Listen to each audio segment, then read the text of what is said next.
Today, a taxing day ahead for many. We're talking about anyone who hasn't filed their tax returns yet. Well, tonight's the deadline. CBS 2's Janelle Burrell outside the city's main post office in Midtown. Hi, Janelle. And good morning to you, Chris. As you said, today is the day, and later this morning we're expecting this post office to be extremely busy. That's because there are plenty of procrastinators. So far, about 100 million Americans have already filed their taxes, but about a quarter of them still have not filed, waiting until the very last minute.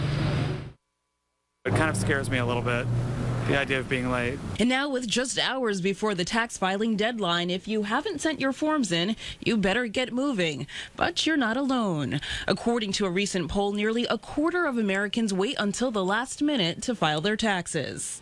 Why is it stressful? It just is. And if you owe money, it can feel like even more of a burden. But one of the worst things you can do is ignore the deadline. It's just bad business to screw around with Uncle Sam. CBS News business analyst Jill Schlesinger says there are options even if you can't pay the government what you owe. The IRS does not want you to hide. They want you to say, here's how much I have, here's what I think I can do in the future.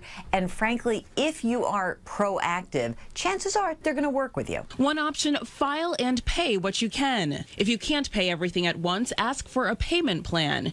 If you don't think you'll make the deadline, consider filing an extension, but make sure it's the right kind.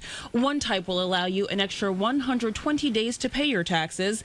The other allows 6 months to file, but you are still responsible for paying what you think you owe by today's deadline, or you could face some hefty penalties. If you don't pay your taxes and you don't pay what you think you owe, the penalties the IRS can levy on you can be up to nearly 50% of what you would have owed. And so far this season, about 12 million Americans have filed for a tax extension. The average refund this year is about $2,800. But if you do owe the IRS, there's a little consolation. A lot of companies in our area are offering some discounts and freebies today. So you'll certainly want to look out for that. For now, we are live on the west side. Janelle Burrell, CBS 2 News.